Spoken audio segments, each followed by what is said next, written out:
She's been leading from the front, building teams, driving growth, and setting the pace for one of the country's biggest retail empires. Robina Gokongwei-Pe knows what it takes to play the long game. Running a business is a challenge in itself. You just have to say that you have to solve it, because if you're just gonna sit there worrying about it, it's never gonna get solved. Sitting still was never an option, not in business and not in the stands. I remember at that time, it's like we were like 20 people sitting on one bench, and then you can actually have a bench to yourself. You can lie down and sleep there. That same spirit carried her beyond the boardroom to the sidelines, helping lift the UP Fighting Maroons back into the game.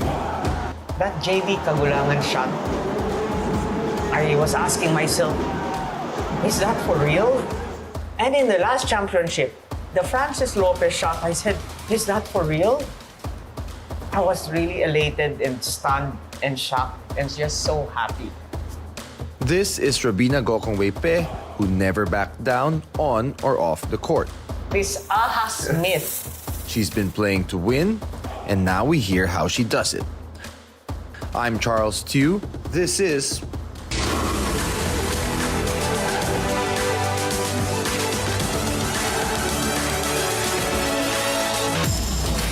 Beyond the Game.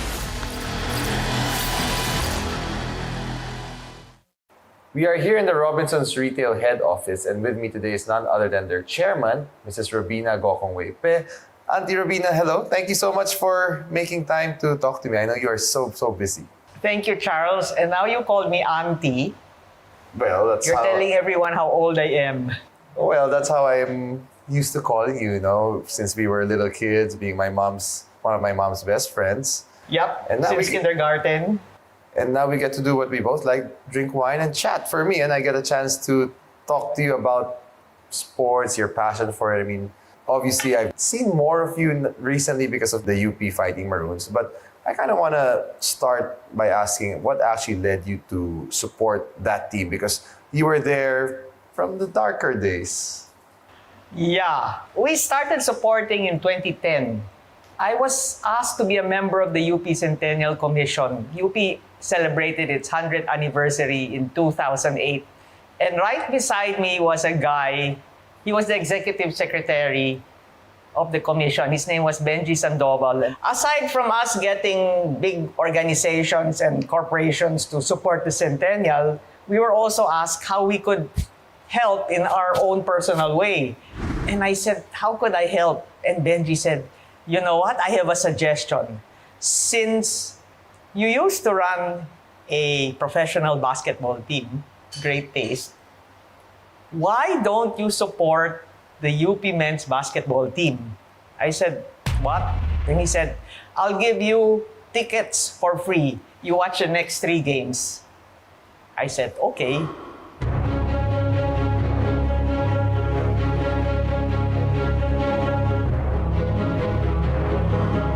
I watched the 3 games and we lost the 3 games. And I said, kawawa naman this team.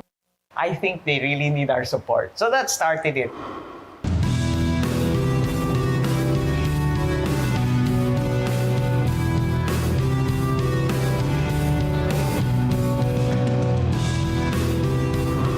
So there, we became a corporate sponsor in 2010. And that year, we lost all games. Oof. What was that like for you, being a sponsor and you're very competitive, you're very passionate, and then seeing your team lose? Would it kind of affect you or get you upset, or parang, wala lang? You know, a lot of people were telling us, ano ba naman kayo, sayang pera or what? And I said, this is our school. We spent 1/3 of our life in school. It was because of our school that we became what we are today. So why don't we just help the school? Talo or panalo, that's our school.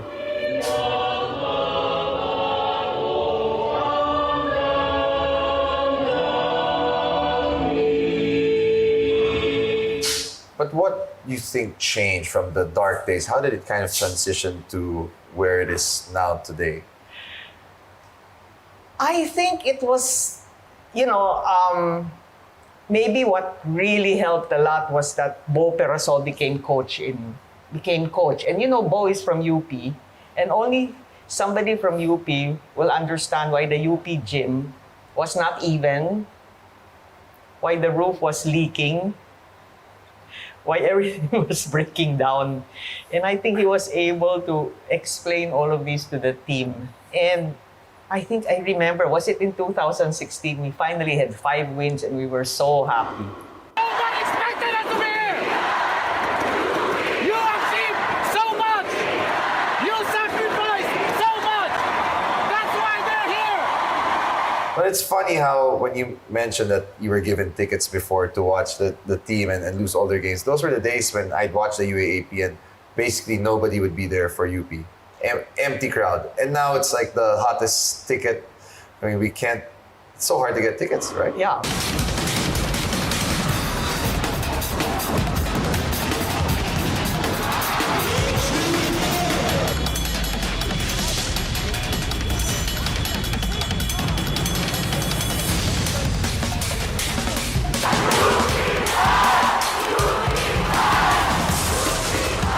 Now it's so hard to get tickets. And then people would ask me where they can get tickets. And I said, don't ask me. I don't know where to get. I can't even get tickets for myself. You don't need tickets. That's I don't need tickets.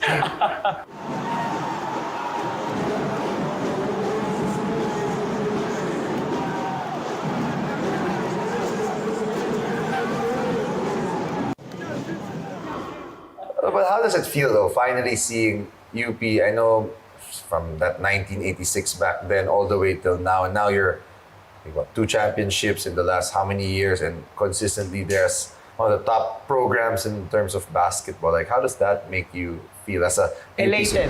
Elated. Can we look back at those championship games, JD Kagulangan shot?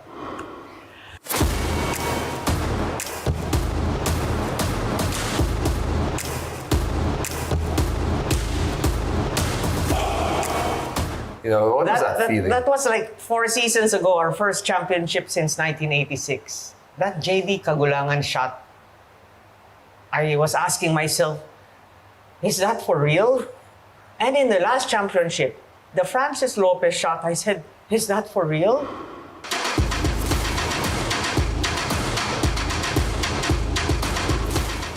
I was really elated and stunned and shocked and just so happy.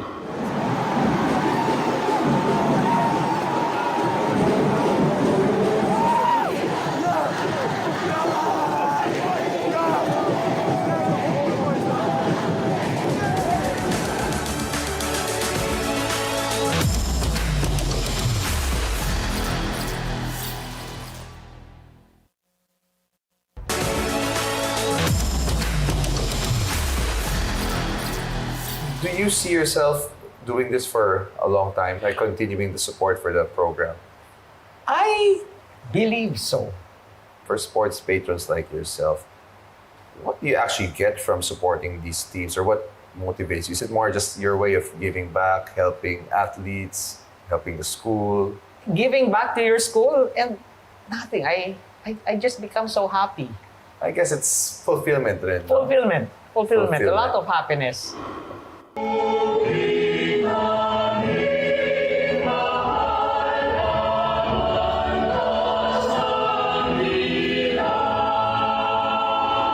In my own personal way, I also support the other varsity teams, especially the swimming team where I was a member but I was bangko. Do you think being a swimmer yourself in your younger days, does that help you kind of shape who you are today, like being an athlete?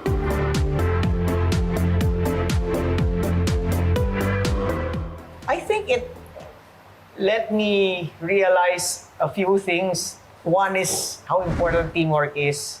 Number 2, what a bad swimmer I was. And that there's so many other people better than me. And that would help me also in business. There's so many other people with more talent, and it's a matter of admitting that, you know, they have this talent and you don't. So you better ask these guys to help you, and don't pretend you know how to do it when you don't. In sports, you learn to pass the ball when someone has a better shot. You know, there's one thing that I will never forget because it was UAAP time. I was in the swimming team and the coach told me, okay, Robina, you're a reliever of the relay team. Relay na nga, reliever pa. That means that I would never touch the water until somebody in the relay team got chicken pox. Okay. So I went home and I saw my dad and I don't know, I started crying. And he said, what happened to you? I said, I'm not going to be joining the UAP. Then he said, why are you crying? You should be lucky that you were even chosen to be part of the team. How many people want to join the team and they can't even join the team? You should be lucky you're even part of it. And that made you realize that, okay, you don't feel so bad now. Yeah, I don't feel so bad. Then he started talking about all his failures and he said, look, being a bangko is not as bad. And then he said, look what happened to me. I failed here, I failed there. And that's okay, I just learned from it. Or I do something else. That same lesson stayed with her. In business, Robina Gokongwei-Pe learned the same play, that success is built on people who lift each other up. You know, I'm the eldest in the family, but Lance is the boss. And it's a matter of just saying, he's better than me in running the business, so why should I insist on being the boss when he's the better guy, di ba? I like that. Yeah. I also feel the same way. When people ask me, I say, my brother's better than me. And then I think there's no shame in that, right? Yeah, that's why there's such a thing as first five, and then when first five rests, then you go in. Was it ever hard for you being, I guess, female, being a leader of a company?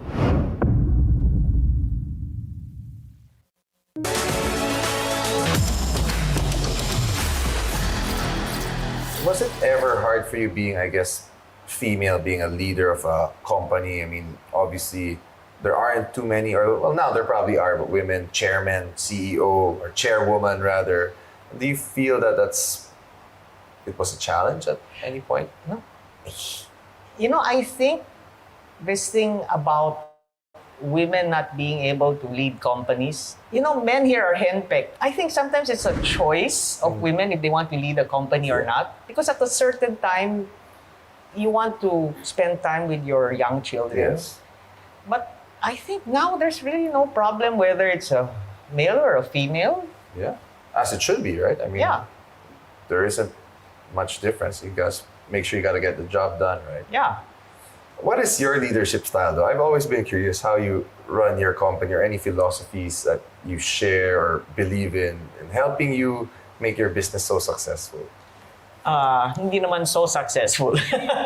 Well, it's running. I think it's pretty good.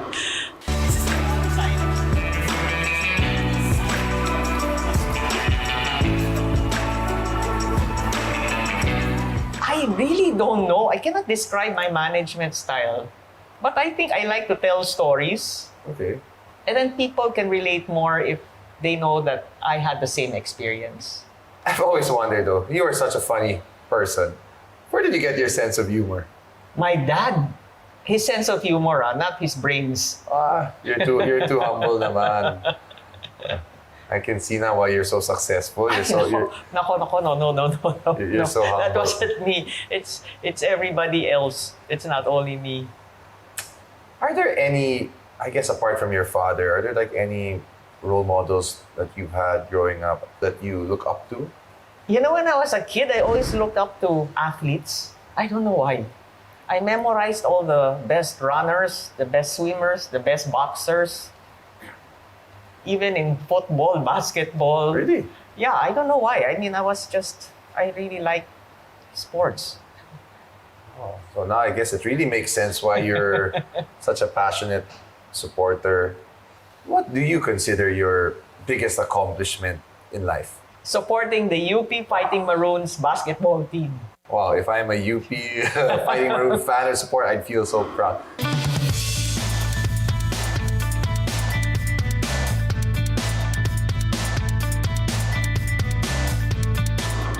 Pero sa business side naman, like what is something that you can say you're actually proud of or something you consider a big accomplishment? When I joined Robinson's Retail in 1984, we had only one store. And now we have many, many stores. Many. I have to Google how many. There's quite a few. Too many to count. But I guess that's a testament to how you've been running the business. See, so you don't have to be so humble. I mean, ang galing mo. How about challenges naman? Like, what are some challenges or obstacles that you've faced that you've had to overcome? You want the funny one or the serious one? Let's do both. The funny one is explaining this ahas myth that's been going on for the past 40 years. I found it kind of weird and funny, but it did seem like it was a big issue. It is, yeah. It's and very weird. And you can't believe how some people could actually believe it. I heard that you actually offered the whole Robinsons or Galleria to somebody who could find. I said that 20 years ago. Wow. Let's plant one and maybe I can get that mall, no? Okay, on the serious side though, what is a challenge that you've had to overcome? Running a business? Well, I guess running a business is a challenge in itself. You just have to say that you have to solve it, because if you're just gonna sit there worrying about it, it's never gonna get solved. That's great advice. You're kind of known as somebody who's a bit more frugal. Very much kuripot. Very much kuripot. So what do you indulge yourself in for pleasures or something that gives you joy? A glass of wine? A glass of wine? Yeah. Okay. I guess we're just all kuripot. You're all kuripot, huh? And to be at your stature and kind of be kuripot, like, why is it like that? Was that the way you were raised? Or because you can pretty much spend on anything you want and not have to worry. I don't know. Maybe we like spending on other things that can't be seen. Okay. And what are those? Memories? Experiences? Yeah. Okay. That's nice. My dad, there were 6 siblings. And every year it started, I think, 10 years ago, each family would host a mooncake festival game for the whole clan. And right now we're like 4 generations and more than 100 people. And we just came back from Bangkok, where the family of the second brother hosted it. Wow. That's nice. I guess that's your family bonding. What is something you'd want to be remembered for? Is there like a legacy you want to leave behind? That during my time, UP won twice. And hopefully we'll win more championships. Before it was just a 3-pointer. Now it's an entire team. Papasok sila sa finals. Atin to, said Paul Desiderio, and they will play twice more as the UP Fighting Maroons continue to live the dream and they continue their ascent in making history. Is there anything else that you'd still want to accomplish in this lifetime? Or something that you've not yet done that you like, because UP finally won, so you can't say UP anymore. Yeah. But is there something that you've been meaning to do pa? Oh gosh, that's a difficult question. You take your time. Write a children's storybook. That'd be interesting. I would like to read that. Yeah, from the point of view of the ahas. The ahas. The never-ending ahas, huh? For decades, the myth of the ahas slithered through the halls of her mall. But the real story? It's never been about snakes or secrets. It's about staying grounded, even when success towers high. About choosing people over power and finding joy in victories that don't come with a price tag. For Robina Gokongwei-Pe, the real treasures aren't hidden. They're right there, in family, in faith, and in the fight she helped ignite for UP.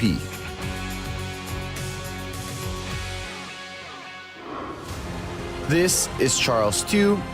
Join us again next week as we learn the winning strategies and champion mindset of winners, movers, and shakers. This is Beyond the Game.